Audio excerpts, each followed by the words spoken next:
We never imagined that filmmaking and photography would take us around the world.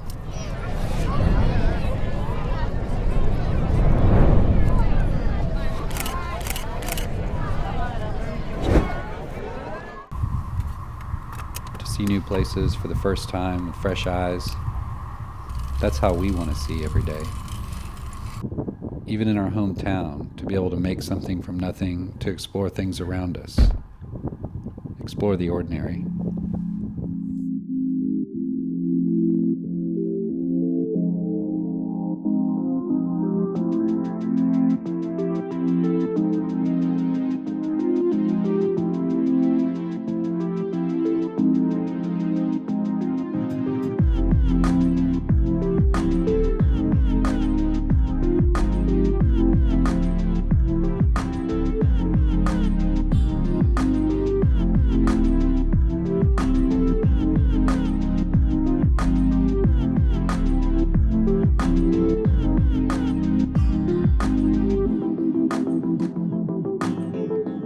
Exploredinary is a creative agency that I have run with Daniel Drinsky for the past 4 years. We are a two-person filmmaking crew. We are artists, and we are also a couple. Exploredinary is also a state of mind for us. We realized early on that if you can explore and appreciate the ordinary things in life, it opens up a world of opportunities. Stepping into new environments is fascinating, and the opportunity to share these experiences with others is what draws us to documentary filmmaking.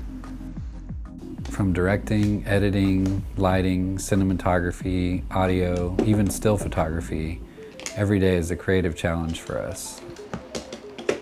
Whether it's trying to figure out lighting on location or trying to figure out how to talk to someone to get a good interview, we're constantly thinking on our feet.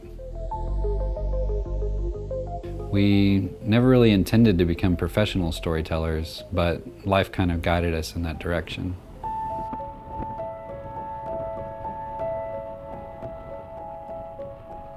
Exploredinary started out as a series of photo road trips. When Daniel and I met, we would travel as often as we could.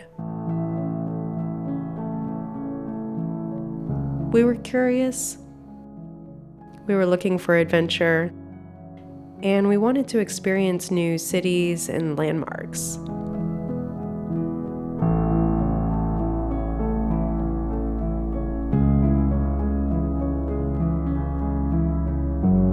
While we enjoyed reaching our destinations, we were just as excited about the unforeseen stops along the way. Things perceived as ordinary were new and exciting to us. Our perspective shifted during that time to include things generally overlooked. We found it to be full of character and charm. We pursued imagery that had a narrative quality to it, which would later generate the desire to pursue motion picture storytelling.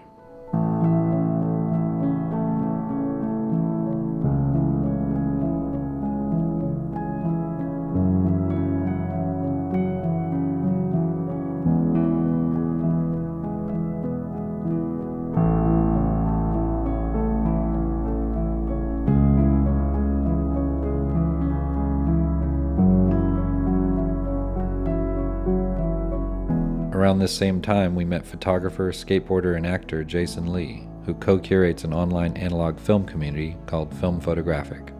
He commissioned us to make a film for an upcoming film photographic exhibition in Los Angeles.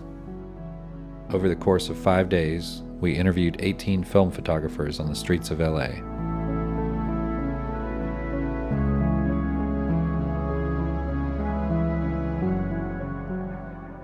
The final product was a short film called Our City.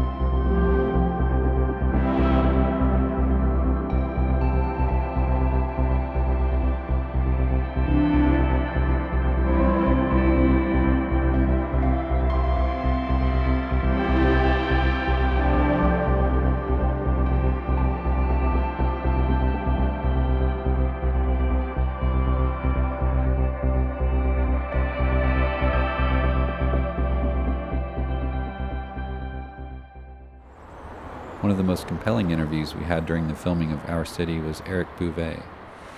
He had been living in downtown LA and would often find himself photographing on Skid Row, one of the largest concentrations of homeless people in the United States. He treated everyone he encountered with dignity and respect. It was clear he truly cared about these individuals. How you doing? You want your picture taken, Angel? Yeah. All right, come on over here. Let's do it over here where there's more light.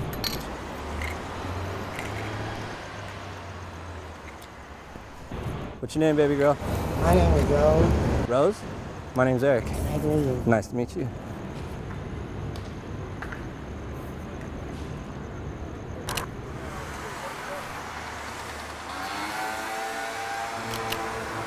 All right. Thank you. Nice to meet you, Miss Rose. Thank you. I would recycle the money from recycling. I would go buy socks and then go pass them out on Skid Row. I don't know, something about Skid Row, it's like you can kind of interact a little more and everybody's pretty open to it. And there's a few photos that I took of people, like street vendors and things like that, and one guy in particular, I think he's passed away since I took the photo. He was a good guy. Just all day, every day, he just shined shoes, that's all he did. That was a good photo.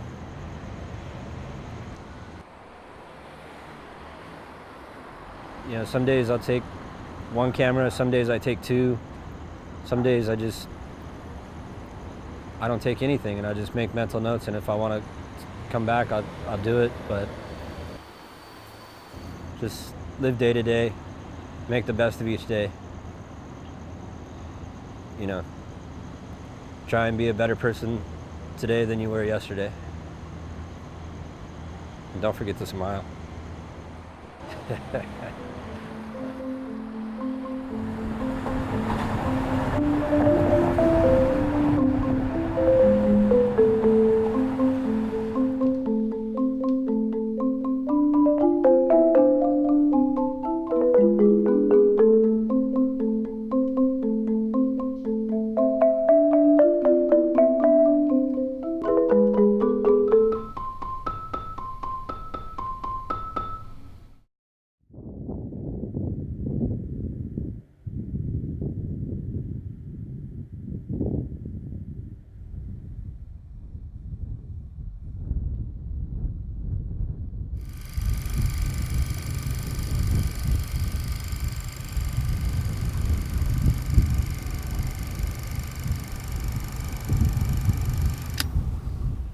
Living in Texas, you can easily hop in your car and completely change your landscape without ever leaving the state.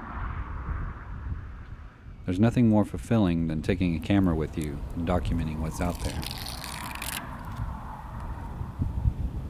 We had the opportunity to work with Ilford, the black and white film manufacturer, to create a series of short films called Legends of Skateboarding. We would document 3 notable figures in the world of skateboarding who also shoot film. It all started with a film about actor Jason Lee, who is a professional skateboarder and also photographer who is known for his photo road trips.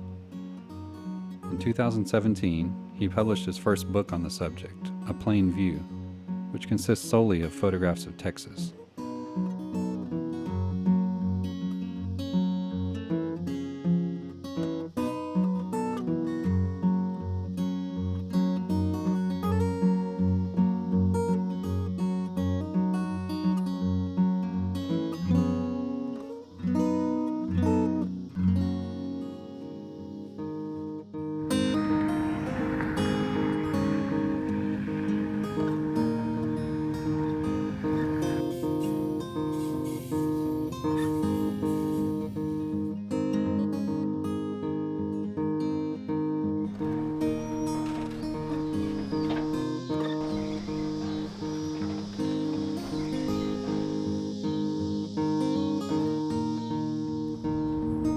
Photo road trips are probably the things that excite me the most.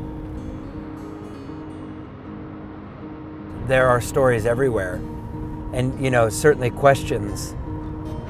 I want to be on the road with my banged up old 4x5 camera and my meter and my journals, and and I want to be able to organize my gear in the trunk and count how many sheets of film I have left, and sit in my motel room on the bed watching some late night movie or something, eating potato chips or whatever, and making notes and writing about the day. And the whole experience of the American photo road trip, I've not found anything as exciting since the skateboarding days.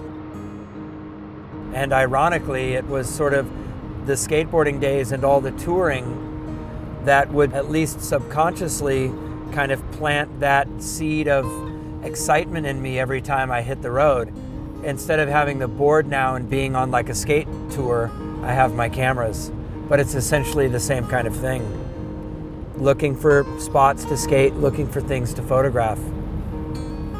And that sense of excitement when you find something and you document it, you feel that sense of accomplishment. I think film being involved in all of that just adds to the experience at the very least.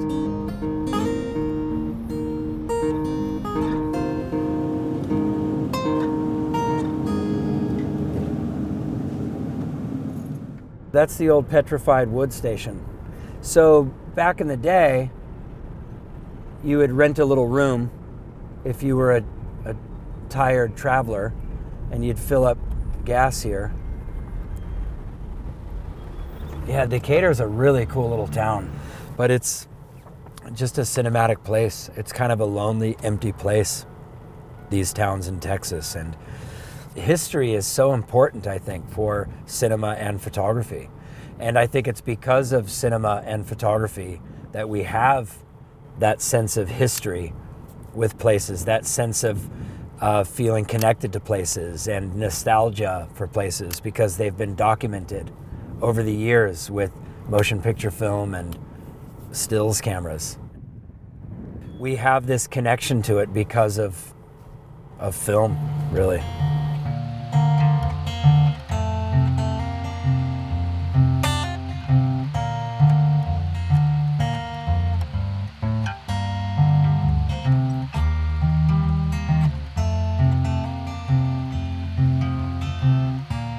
Skateboarding brought Jason an appreciation for road trips, but it also instilled in him motivation and the drive he needed to perfect the craft. Okay, see, what skating is about is, Well, I can certainly say that skateboarding, for the many creative people in skateboarding that have also done other creative things, skateboarding is absolutely the seed. Because it's through skateboarding that you get to travel, see new places, new cultures.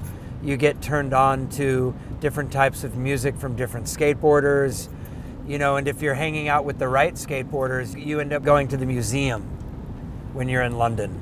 And certainly because of Mark Gonzalez, my hero, I learned about Bob Dylan early on, and Neil Young and John Coltrane and art. And so throughout skateboarding, I was really turned on to these things. So when Chris Pastris and I started Stereo Skateboards, we were more kind of into like an older kind of design aesthetic and color palettes. And we used a lot of Super 8 film, and we drew a lot of inspiration from kind of Americana, jazz, Blue Note record label, and Stereo and its graphics and its videos kind of were born out of this design aesthetic. And so naturally it felt right to want to become an actor and buy a Bolex and shoot 16 millimeter footage and buy film cameras and road trip and travel and shoot photos and just do anything creative. So I owe a lot to skateboarding. I owe everything to skateboarding. I thank my mom for that. I got my very first skateboard when I was 7 years old, and it was the greatest gift I've ever been given. I mean, it's really tough to become a pro skater. You have to work your ass off, you break bones, and you really have to earn your stripes. And you have to, and you're doing it all alone. There's no team, there's no coach, it's not football, it's not soccer. It's all you and your friends in parking lots at 2 a.m, busting your ass trying to get the trick down. And it's an independent endeavor. it's defined by you. So if somebody wants to become a director or a photographer or a painter or a solo musician or whatever, they're going to carry that same work ethic and tough skin to just charge through it and get it done until it's done by your standards. And I think that's why you see so many successful creative skateboarders that have gone on to do bigger things, you know? Yeah, skateboarding is amazing.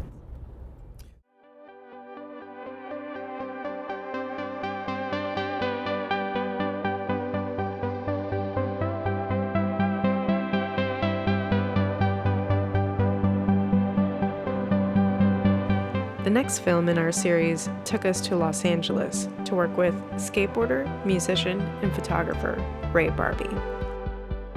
Ray is a legend in the skateboarding community, attributed with being one of the first skateboarders to bring freestyle tricks normally done on a ramp to the street.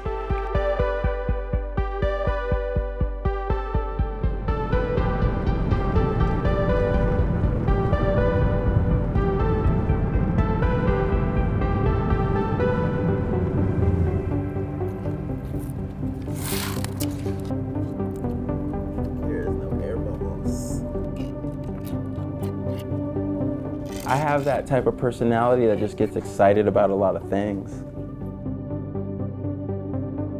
All my interests, whether it's skateboarding, whether it's photography, whether it's music, to me, there's always a common thread through it all. This idea of just finding enjoyment in things that are challenging.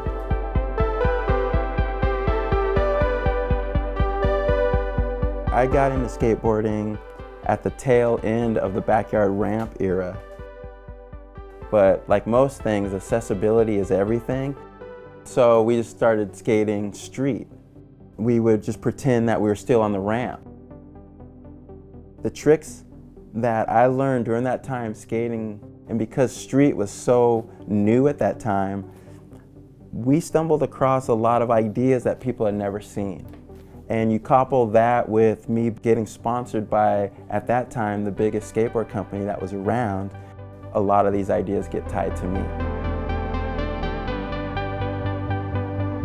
The rangefinder is no different than my street board. And it really reminds me of like when street skating happened, because before that it was what, like 8x10s and big view cameras. It's accessible now. Nobody needs the backyard ramp.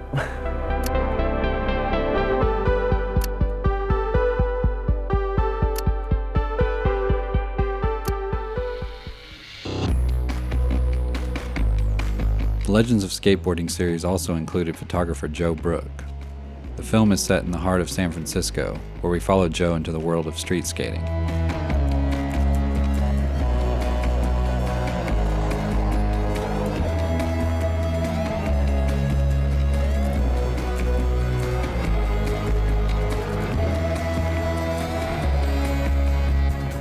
Walking through the waters on highways, try to dodge the gators and skunk apes.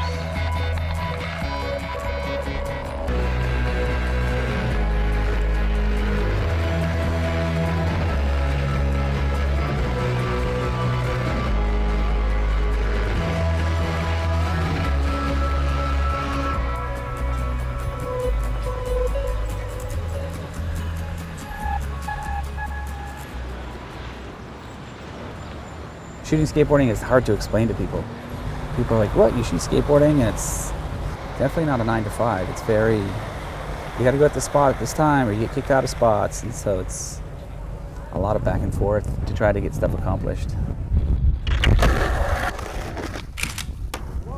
Perfect. Perfect.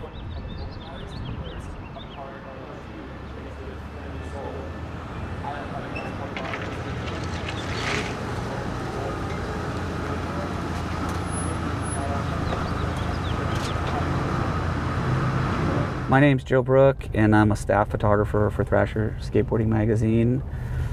And I'm coming up on almost 20 years with them. And I just don't shoot skateboarding. I shoot portraits and music and street photography and still lifes. I shoot everything.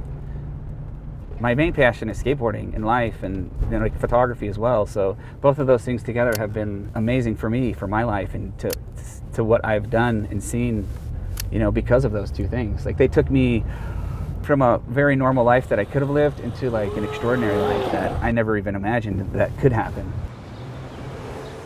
Joe's also well known for driving Big Blue, a large van with an American flag on the side which he uses to drive skaters across the country for skate tours.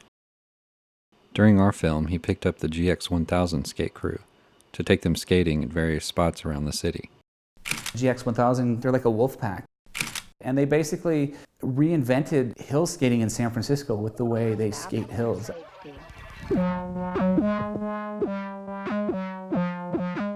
It's cool to see how every generation takes skateboarding to a different level or makes it technical or gnarly. It's kind of like skateboarding is our religion, It really is what we do and like what we love, and it's weird to say that, but it kind of is.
The Texas Theater in Oak Cliff is historically known as the location where Lee Harvey Oswald, the alleged JFK assassin, was apprehended, and it's locally known as a cultural hub for filmmaking.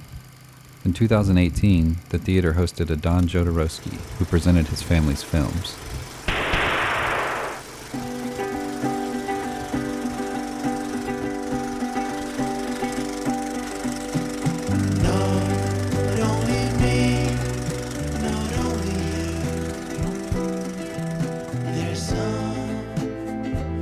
We have Mr. Aidan Jodorowsky here in the house. Please come down to the front. Give him a round of applause for being here. I don't know what inspires me. Everything. Life, colors, art. I'm always inspired, always thinking about a new idea. I have to write a new idea today. Okay, I'm gonna write a new movie.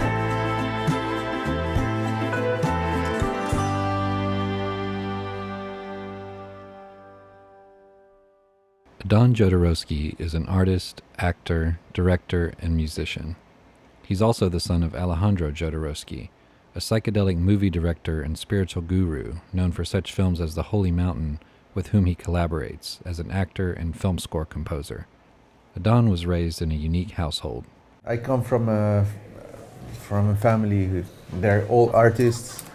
I grew up watching my father writing like 8 hours a day or 9 hours a day, and giving conferences in the house, doing healing session with people screaming.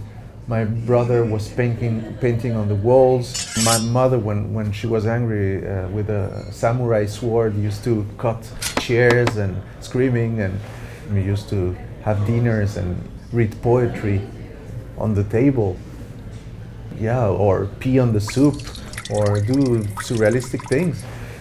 It was very intense and beautiful at the same time. It was an artistic education. Instead of going to school, my father used to say to me, okay, stay here and let's watch samurai movies of Kurosawa's movies. So it was marvelous. Adon has acted in 3 of his father's films, 2 of which are autobiographical about the Jodorowsky family. In An Endless Poetry, Adon actually portrays his father in the leading role. Yeah, family have these books with pictures of the family, and I have movies with the story of our family. So it's incredible because the fact that those movies exist, my grandson they're going to see those movies, and they're gonna remember my family like something poetic. So the story of my family is going to change and change and change, and something poetic is going to stay in their mind. So that's beautiful. Adon's artistic upbringing and exposure to surrealist filmmaking would eventually lead him to directing his own film. In 2013, Adon premiered his award-winning short film, The Voice Thief. My father wrote a story, and the name of the story is The Voice Thief. And he wrote a story about a woman who, I don't know, yes, it was a woman who lost her voice, and there's a voice thief, but it's not the same story. So I was inspired about the concept, and I wrote a story. At the beginning, it was going to be a silent movie, and no one produced this story. So I was looking for money, and it was very difficult. So I started to be a musician, and I had quite a little success as a musician, and. So I was keeping, I was being a musician and playing, and one day, thanks to that I had a success with the music, a producer approached and said, do you want to do a movie? And I found money here and there in my pocket and everything, and I did The Voice Thief. That's the story. And I called Asia Argento. Her uncle produced Santa Sangre, Claudio Argento. So since I'm a little kid, they're talking about Asia Argento, and I said, well, I have to meet her one day. So she came to Paris. Do you want to do the movie? We're going to do your movie, she said.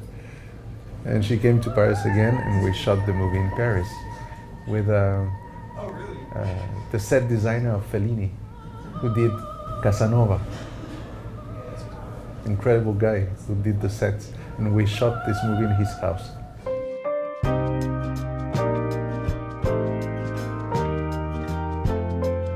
My father used to teach me a lot of. I was 6 and he said to me, Adán, what is God? What's the meaning of the universe? And I was 6, and it was the beginning of that with my father, of this kind of talkings.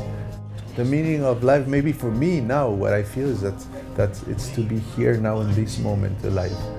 Not to be present, but to have presence.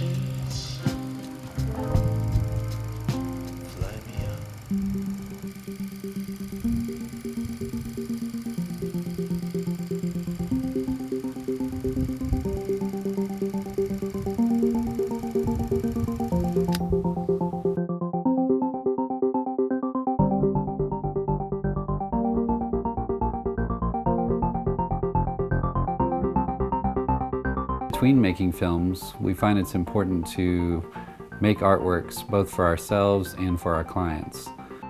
We make murals, woodcut installations,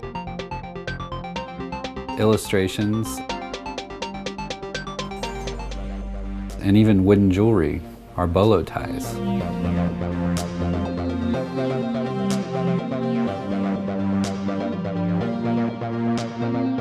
We love to collaborate with other artists, and somebody who has really pushed the boundaries of our creative practice has been our friend and mentor, Leslie Marshall.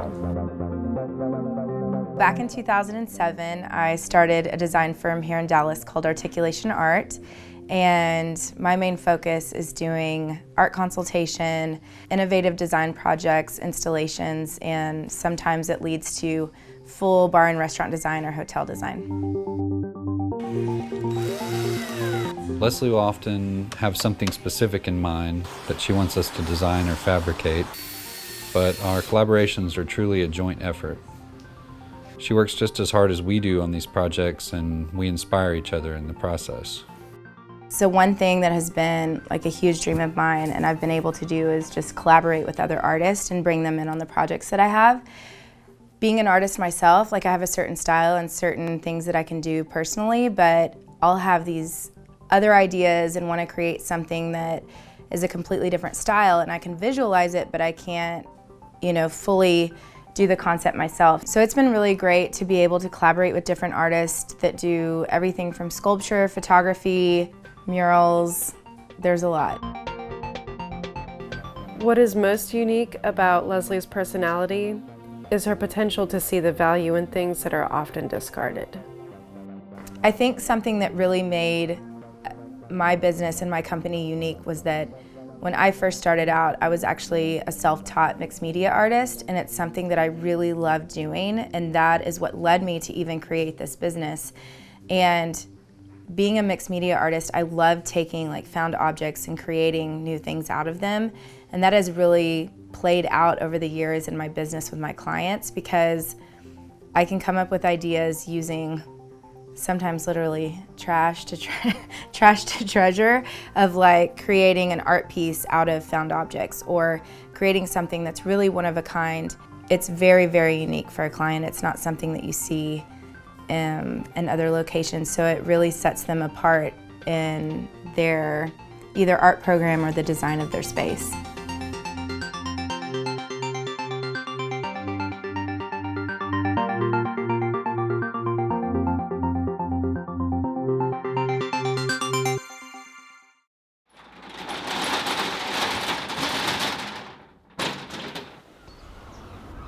Another artist working to transform trash to treasure is English photographer Brendan Barry.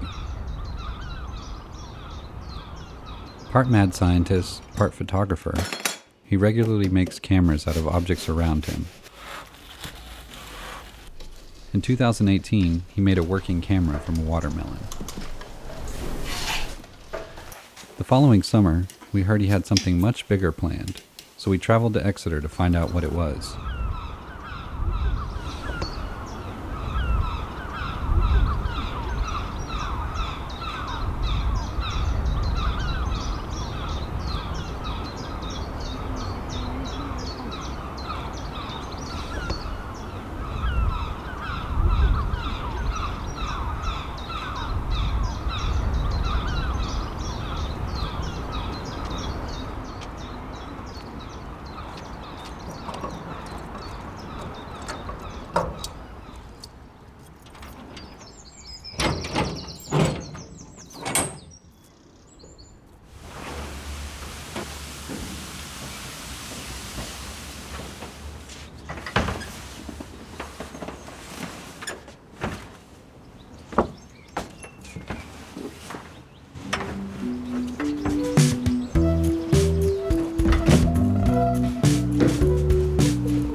I'm Brendan Barry. I'm a photographer, educator and camera maker. This is my new camera. This is the shipping container camera. I'm currently sat here in Northern Hay Gardens in Exeter, and we'll be here for the next 2.5 weeks, photographing with this new camera, running workshops and capturing hopefully some kind of portrait of the community around here. A big part of my photographic practice is the conversion of objects or spaces into cameras. I've built cameras in the past from a loaf of bread, watermelon, a pineapple, a mannequin.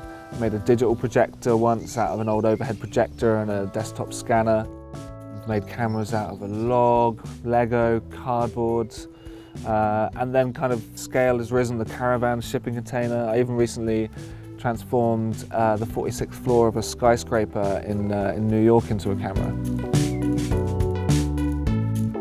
What's exciting about this way of working is that if you point a normal camera at someone, they'll kind of respond in their normal way. But if you point a camera made out of a watermelon at someone or a shipping container, you get kind of slightly different and sometimes quite interesting and exciting reactions.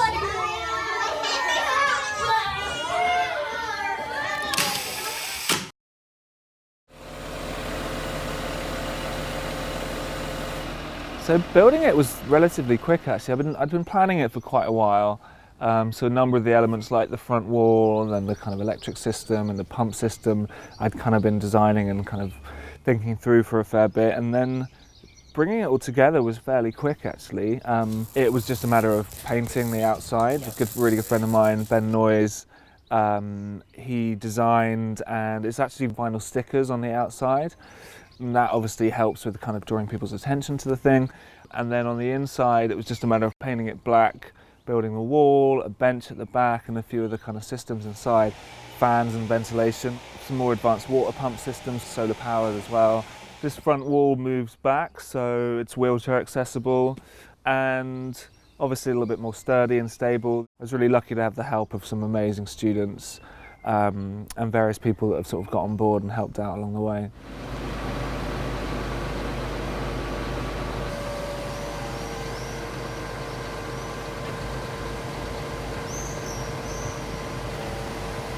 Brendan approaches photography unlike anyone I've ever worked with or ever seen.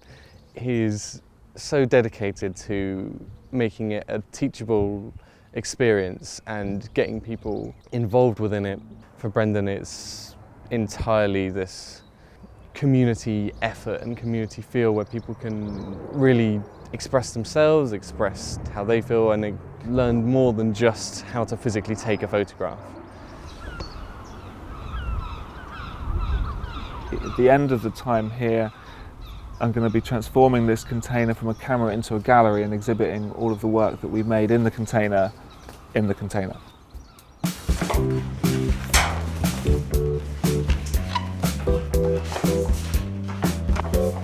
Okay, let's get them up.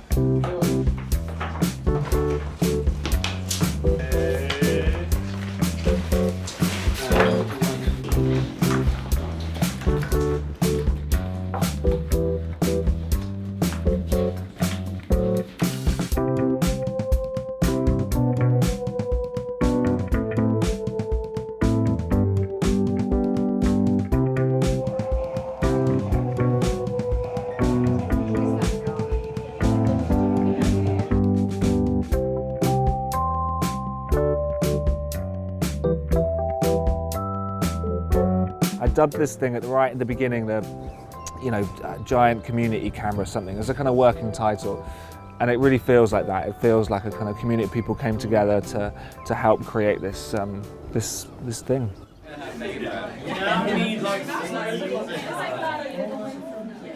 One, two, wave it around. 3, 4, 5. A number of the groups I've worked with students from Exeter College and Exeter School of Art, where I teach, who've also been big supporters of this project. Students from Exeter Deaf Academy, who were, and of course that was a really fascinating experience working with people with hearing impairment in a kind of dark space where you have to, there'd be a signer there who would be communicating, translating what I would be saying, But it was both groups that I worked with were just so fantastic and really enthusiastic and engaged and amazingly creative and really kind of, those workshops in particular came kind of real collaborations.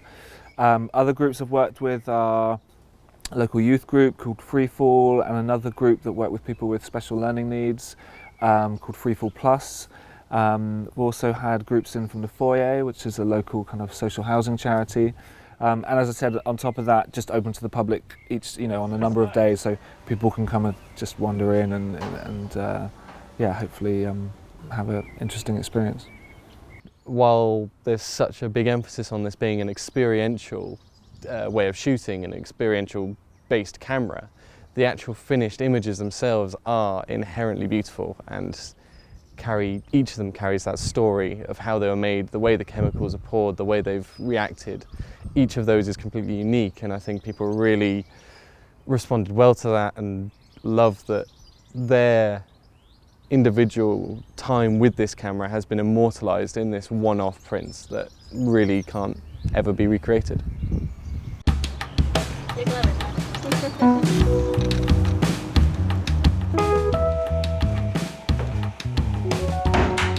Another small step backwards.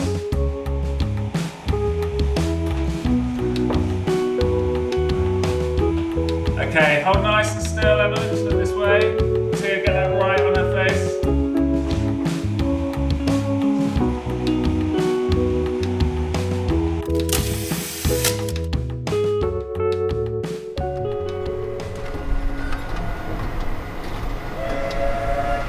Our continued interest in analog photography made us curious about how film was made.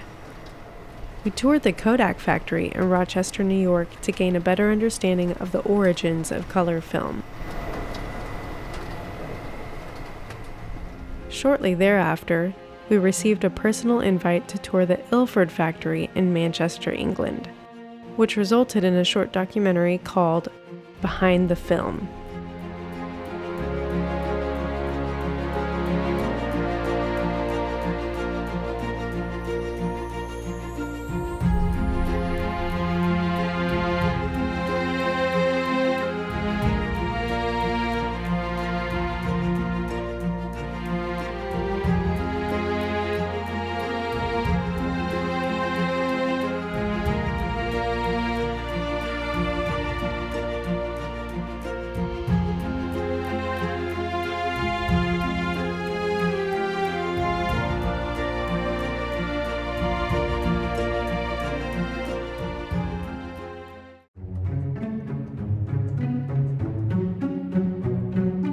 Have you ever wondered what goes into making a roll of film?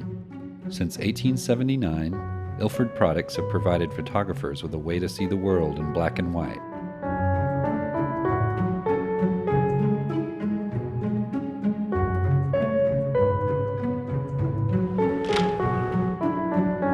To take a look behind the film, we must travel to where it's made, a little village called Mobberley.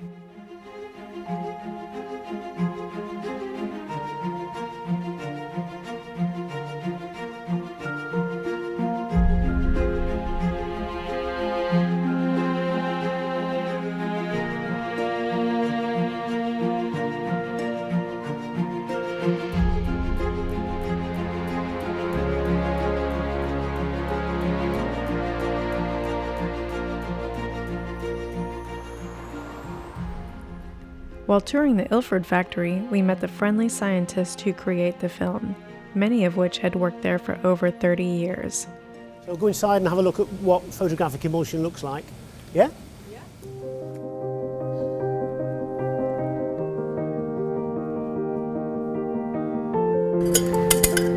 So this is photographic emulsion, which are very small crystals of silver halide dispersed in gelatin.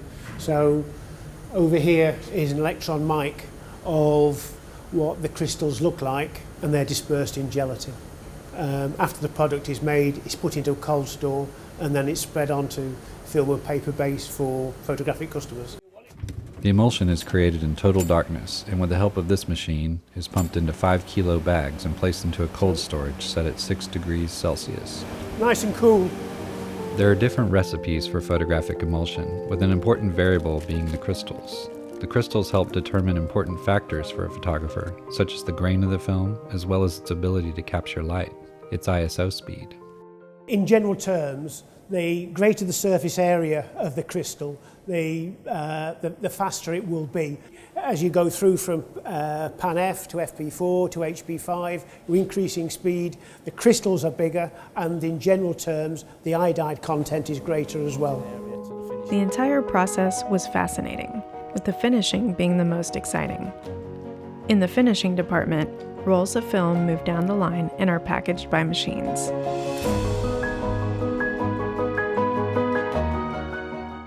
These machines work hard to perform many small tasks to go from this to this.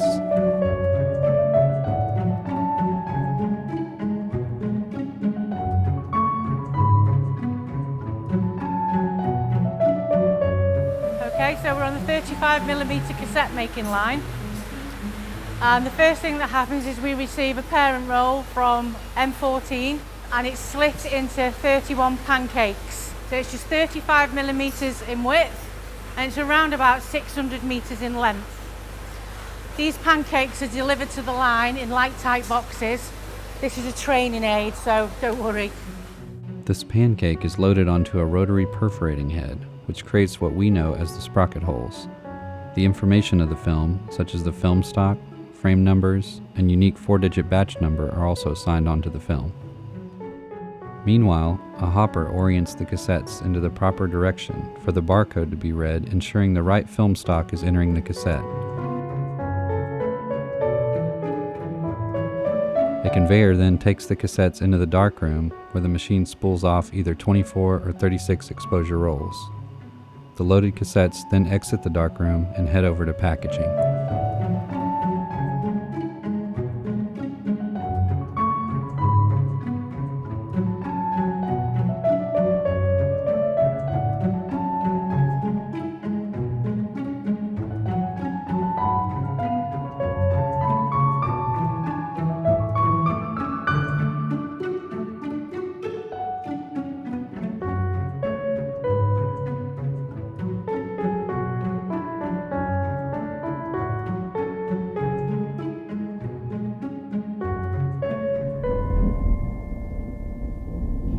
In the summer of 2019, Exploredinary traveled to Brussels, Belgium for the first time. We were inspired by its unique architecture and friendly locals. The most interesting aspect, though, was our living situation. An old penthouse offered by gallerist Harlan Levy.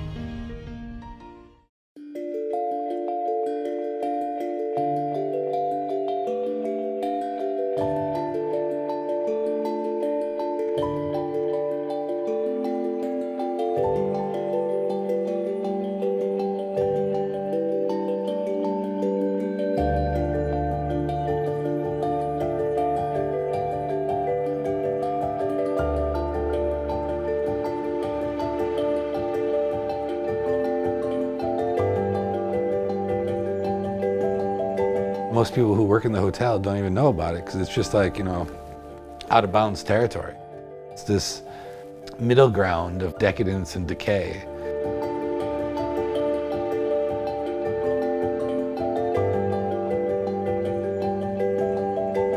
This space before was a presidential suite. Famous people stayed here, like Michael Jackson or Prince, and so we still have some elements of this glorious past, I would say.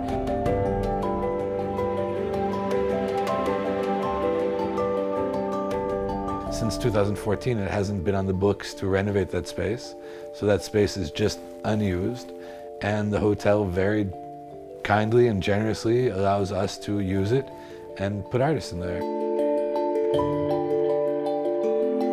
I don't think it exists in another part of the world, an artist residency located in an hotel.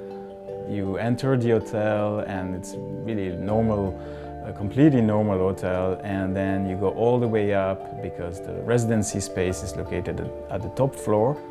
and you exit the elevator, you can go down 2 parallel halls. And at the end of these halls, there's 2 doors there in that hallway. And one of those doors takes you into the gym. In the gym, there is another door. These doors are locked and they don't seem to have keys, and no one would try to access them. No one would even look at them. I mean, they're just like lost in the wallpaper.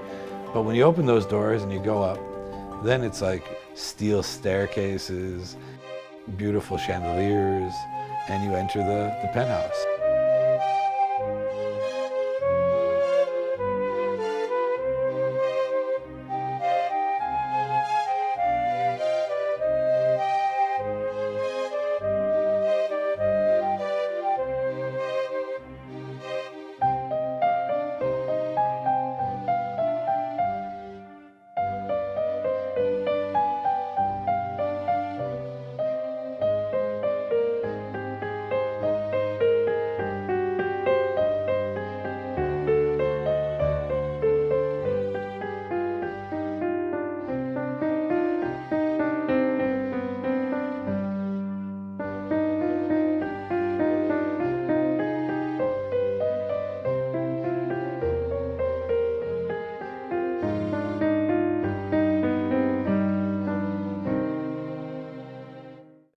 The penthouse had become an apartment for artists, complete with 2 bedrooms, 4 bathrooms, and storage for materials and artworks from past residents. The history fascinated us, so we couldn't wait to ask Harlan how this unique situation came about. I've been running the Penthouse Art Residency since 2014 or 2015. My apartment had been like a hotel, so it was constant visitors, always artists traveling through or coming to stay. And we had an artist coming over from Hong Kong at that time, a gentleman called Frog King Kwok. There was no way Frog King Kwok and his wife were going to sleep on our couch for 3 weeks at that time. 1 out of decency for them, and 2 out of like a little need for some more silence and sanity ourselves. So I started going around town and asking every hotel, like, hey, would you sponsor a room for the Frog King? And at a hotel called the Hotel Bloom, which is next to the Botanique, the director was really responsive. And when I met Jan and I told him the story and what I was doing there, he's just like, I love art, art is hard. I want to help in any way I can. We don't have cash, we don't have a budget, we can't really partner with you, but we have space. So it would be our honor to welcome your artist. And after the Frog King, Jan welcomed, like, I couldn't tell you how many artists in the next year. And then he took a job out of the country. And just before he did, he took me around the hotel and he's like, there's so much here that the hotel doesn't know about, that they don't activate, like things that have been forgotten when it traded hands and brands and all that. And he took me up to the presidential suite. And he told me about Michael Jackson's stay there and Ronald Reagan's stay there and some other celebrity anecdotes. And he's like, look, man, you know, you can use this space. So at that point, I decided to turn it into a residency program. And the idea was to kind of keep the generous spirit, the generosity that had been in the whole exchange with myself in the hotel, thanks to Jan, and to keep that going. And now the residency's had, I don't know, like 40 different artists, maybe more. We've had writers, musicians, filmmakers, visual artists. Staying in the penthouse offered us access to one of the most beautiful cities we had ever visited. But one unexpected perk came in a VW bus. The hotel's free breakfast where you can make your own Belgian waffles.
As documentary filmmakers, we began our careers exploring stories around us, hidden in the ordinary. What we found was that it would often lead us to people who were doing remarkable things. The theater of life is more interesting than fiction to us, which makes every day full of opportunity, knowing that the next story could be just around the corner.